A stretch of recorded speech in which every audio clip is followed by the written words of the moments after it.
Continuing today in our reading of the Pilgrim's Progress with Christian's discussion with Obstinate today. Obstinate says, "What are the things you seek, since you leave all the world to find them?" "I seek an inheritance," Christian said, "incorruptible, undefiled, and that fadeth not away.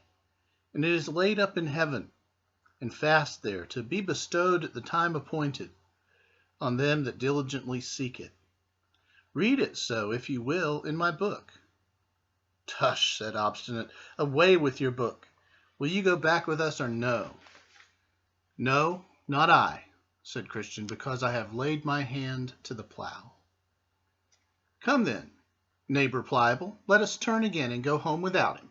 There is a company of these crazy-headed coxcombs, and when they take a fancy to by the end, they are wiser in their own eyes than 7 men that can render a reason." Pliable. "Then," said Pliable, "don't revile.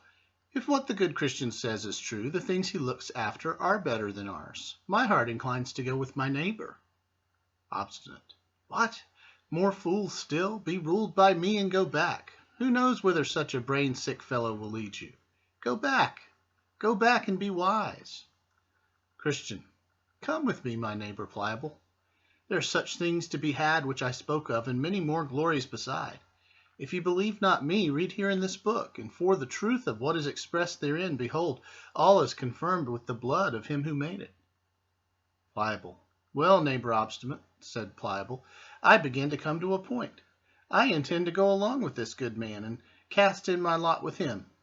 But, my good companion, what do you know? Do you know the way to this desired place?" Christian.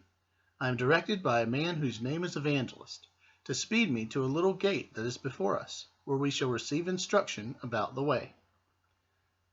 Pliable. "Come then, good neighbor, let us be going." Then they went both together. Obstinate. "And I will go back to my place. I will be no companion of such misled, fantastical fellows." Now I saw in my dream that when Obstinate was gone back, Christian and Pliable went talking over the plain, and thus they began their discourse. "Come, neighbor Pliable, how do you do?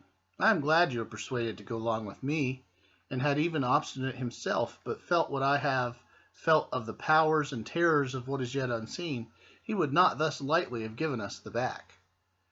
"Come, neighbor Christian," Pliable said, "since there is none but us two here, tell me now further what the things are, and how to be enjoyed, whither we are going. I can better conceive of them with my mind than speak of them with my tongue. But since you are yet desirous to know, I will read of them in my book." Pliable. "And do you think that the words of your book are certainly true?" Christian. "Yes, verily, for it was made by him who cannot lie." Pliable. "Well said. What things are they?" Christian. "There is an endless kingdom to be inhabited, and everlasting life to be given us, that we may inhabit the kingdom forever." Pliable. "Well said. And what else?" Christian.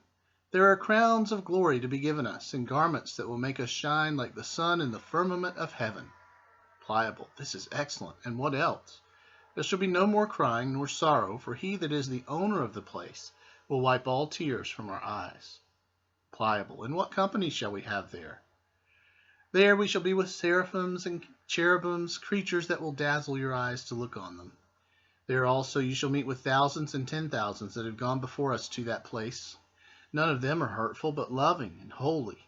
Every one walketh in the sight of God, and standing in his presence with acceptance forever. In a word, there we shall see the elders with their golden crowns. There we shall see the holy virgins with their golden harps.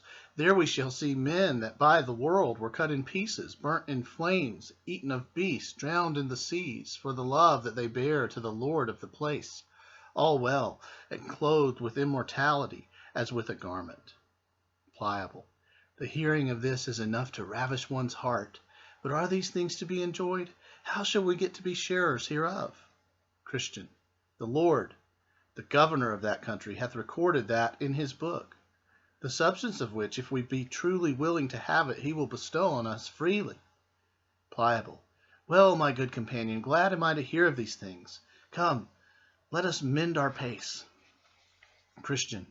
"I cannot go so fast as I would, by virtue of this burden that is upon my back." Now I saw in my dream that as they had ended this talk, they drew near to a very miry slough that was in the midst of the plain. And they, being heedless, both did fall suddenly into the bog. The name of the slough was Despond. Here therefore they wallowed for a time, being grievously bedaubed with the dirt. And Christian, because of the burden that was on his back, began to sink in the mire. Then said Pliable, "Ah, neighbor Christian, where are you now?" "Truly," said Christian, "I do not know." At that Pliable began to be offended and angrily, and said to his fellow, "Is this the happiness you've told me about all this while? If we have such ill speed at our first setting out, what might we expect twixt this and our journey's end? May I get out again with my life, you shall possess the brave country alone for me." And with that he gave a desperate struggle or two, and got out of the mire, on that side of the slough which was next to his own house. So away he went, and Christian saw him no more.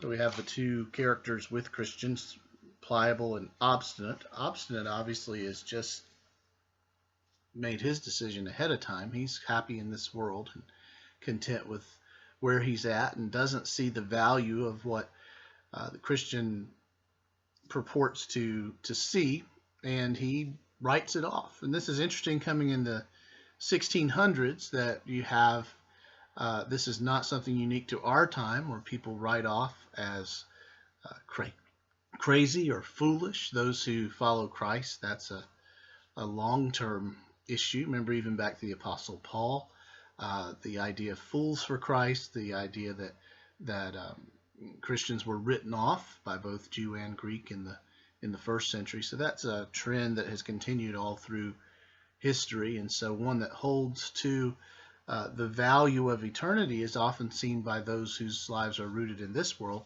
as being foolish. And so that's obstinate. And obstinate is having none of it. But pliable, being flexible, being movable, being pliable, is persuaded for a time, and is actually enraptured by what he hears of the promises of the future. But when they fall into the miry ditch, into the bog, and begin to sink, Pliable's having none of it either, because he doesn't want the hardship that goes with the journey. And so he gets out of the pit and walks back home. And so at this point, Christian's left alone. And we'll see how he does as he, with his great burden, is trying to get out of this bog, out of this ditch, here at the beginning of his journey. And Lord willing, we'll look at that tomorrow. I hope you have a great day.